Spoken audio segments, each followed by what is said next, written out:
আমি আলামিন সরকার টিটো, সাবেক আহ্বায়ক, রাজশাহী জেলা কৃষক দল, বর্তমানে সহসাংগঠনিক সম্পাদক, কেন্দ্রীয় কৃষক দল। আপনারা লক্ষ্য করেছেন গত 29 তারিখে আমাদের বর্তমান চেয়ারম্যান দেশনায়ক জনাব তারেক রহমান রাজশাহীতে এসেছিলেন। ওনার রাজশাহীতে আগমন উপলক্ষে আপনারা নিশ্চয়ই লক্ষ্য করেছেন যে লক্ষ লক্ষ নেতাকর্মী তার আগের দিন রাত থেকেই মাদ্রাসা মাঠে কানায় কানায় পূর্ণ হয়ে গেছিল। কারণ জিয়া পরিবারের প্রতি যে মানুষের ভালোবাসা, এই ভালোবাসার অনুদান স্বরূপ যেহেতু দেশনায়ক তারেক রহমান দীর্ঘ 22 বছর পর রাজশাহীর মাটিতে আসছেন। উনি এর আগে 2004 সালে এসেছিলেন, সে সময় প্রতিনিধি সম্মেলন করেছিলেন, শীতার্থ মানুষের মাঝে কম্বল বিতরণ করেছিলেন। তারপরে 2005-এর শেষের দিকে উনি আরেকবার আসছিলেন। উনি সেই সময় এসে মহিলাদের সাথে মহিলাদেরকে স্বাবলম্বী করার জন্য ছোট ছোট ক্ষুদ্র ক্ষুদ্র ঋণের ব্যবস্থা করেছিলেন।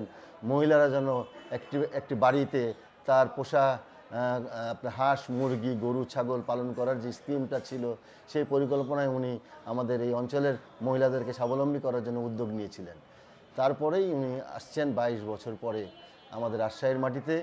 এই আবেগ এই অঞ্চলের মানুষ ধরে রাখতে পারে নাই। তারা তাদের নাওয়া খাওয়া সব কর্মসর্ম বাদ দিয়েই 28 তারিখ রাত থেকে এসেই মাদ্রাসা মাঠ এবং তার আশেপাশের অঞ্চল একবারে জনগণ কানায় কানায় পূর্ণ করে দিয়েছিল। আপনারা নিশ্চয়ই লক্ষ্য করেছেন। সমাবেশ কতটুকু সফল হয়েছে?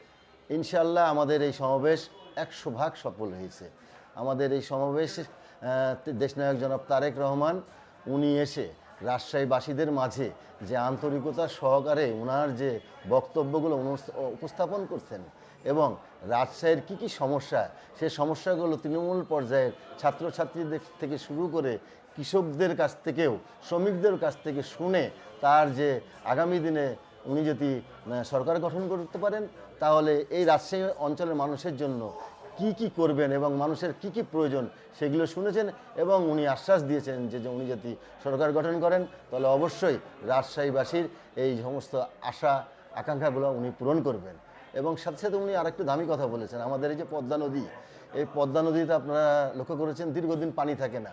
পানি না থাকার কারণে আমাদের এই বরেন্দ্র অঞ্চল, এই বরেন্দ্র অঞ্চলে আপনার কৃষকরা ঠিকমতো পানি না পেলে আপনার যে আবাদ, মাছ চাষ এগুলো সব করতে কষ্ট হয়। তাই উনি বলেছেন যদি আগামী দিনে উনি সরকার গঠন করেন তাহলে তিস্তা ব্যারেজ তৈরি করবেন। তিস্তা ব্যারেজের মাধ্যমে এবং খাল খনন কর্মসূচির মাধ্যমে পানি রক্ষিত করে কৃষকদের চাষাবাদের জন্য কোনো সমস্যা না হয় সেই ব্যবস্থা উনি করবেন।